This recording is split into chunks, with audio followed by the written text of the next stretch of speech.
Well, welcome back to the Hobbyist, everyone.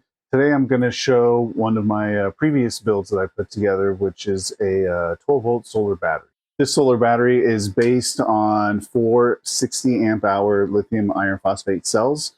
This is actually the second solar battery that I built. The first one was a 48 volt battery using 16 of these cells. That particular build ended up not working out. It was too big, it was too heavy. I used it on one outing, and that was the end. So I've broken the batteries down, and I've built several other batteries with those. I do actually have enough of these cells left. I was thinking about I could either make two more 12 volt batteries, 60 amp hour. I could do, use all 8 of those cells and make a 12 volt battery, but that was, 120 amp hours instead. What I'm leaning towards is doing a 24 volt 60 amp hour battery is what I like to do, and I could fit a larger inverter in there, size some of my wiring down, and just make a few things a little easier, and just to do something a little different. So if you're interested in any of those ideas, go ahead and put a comment down below and let me know what you think. And as always, please, like, subscribe to these videos. That way I know you guys are interested. I can keep making them. I am looking at possibly getting a 3D printer, which would definitely help up my game as far as all these different builds and the things that I can do. So please do what you can to help support the channel. Thank you. Let's go ahead and get into this build here. All right, so first we're just going to take a look at the outside here and look at some of the different ports available. So on the front side here, you can see I do have two 120 volt or 110 volt power plugs here. There is a 300 watt inverter inside. And then you can see over here, I have, this is for charging. You can see this is a standard, 110 volt plug right there. I do have a plug inside that allows me to just plug it into a wall outlet and charge it that way. I do also have my favorite XT90 connector here. This is where I can plug in a solar panel. I can plug in, I have a 20 amp DC to DC charger that I can do, so I can, charge battery to battery. So this is sort of my jack of all trades plug right there. Now moving on the top, we can see a few of the standard plugs that I have on the top here, right? We can see standard, I have two sets of them here. These are exactly the same. They each have two standard USB charging ports right here. I also do have two 12 volt cigarette lighter, car adapter plugs here.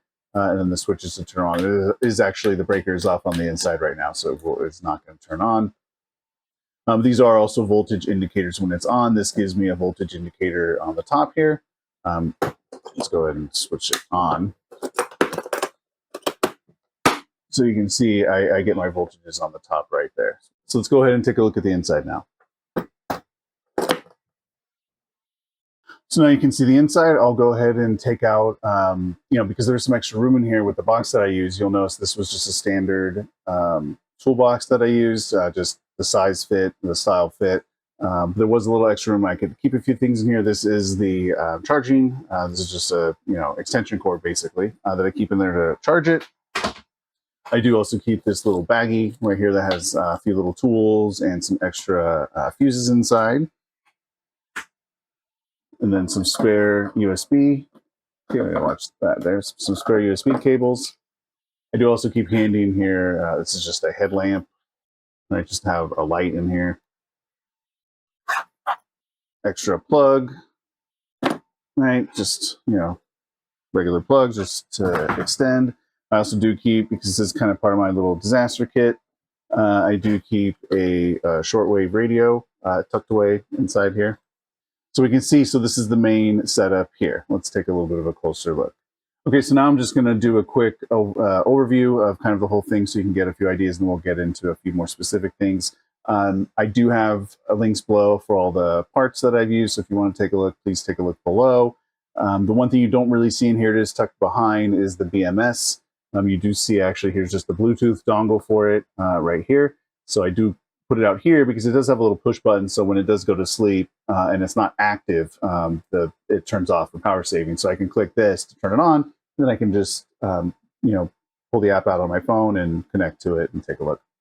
But if we kind of take a look overall here, what we can see is I have my main positive coming off here to this 100 amp breaker, and then from here it branches off into this DC breaker box, and then to this 60 amp breaker here. this 60 amp breaker does go down to the inverter. I do have it on a separate breaker just because there's always a small draw with an inverter, so I like to leave it off unless I'm planning on using it. But you can see back over here, here's the DC breaker box. So you can see here, I have all my different circuits come in here with all the different appropriate sized fuses. And then I do have, if you notice back over here, what you might have been noticing is this is a temperature sensor. This does run the fan, the exhaust fan that I have. So I have an exhaust fan off to the side because this is more of an active unit, right? So I do have an inverter in here. I do have the charging unit inside. So either of those things are used, it does warm up inside the box. So I do have a system to pull air in and to exhaust it out the back. You can see the wiring set up here. I have it come in. This is what powers, these two sets of USB and the 12-volt power sockets right there. One of the things that I'm particularly proud of on this build is just sort of how I put it together, where it's very serviceable, right? So you can see the 4 individual cells right here. These are, like I said, structural battery packs. So you can see it does have these pieces that allows you to attach and screw them together. So inside here, these are all completely together, but it's just placed and sitting on this wood harness that I have in here. So when the lid is closed, it does actually compress it down and it does keep pressure on, so nothing moves around.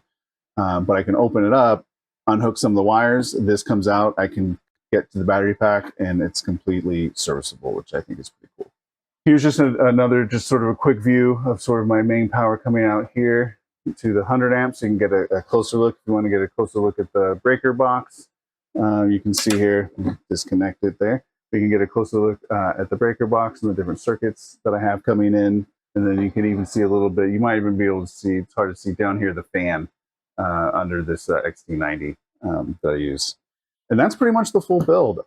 It did take a while to put together, really just kind of cutting the box and getting everything fitted in there. But it works great. I've taken this camping for over a year now, and it's been great on all the trips, super helpful.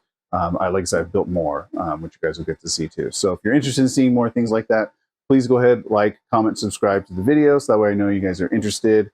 I can get more of these videos out. We have a lot of cool stuff coming. I have a lot of builds coming, which are pretty neat. So go ahead and please check those out. Again, thank you very much for joining me today on The Hobbyist. I'm your host, Benjamin Blood. Let's build something amazing together.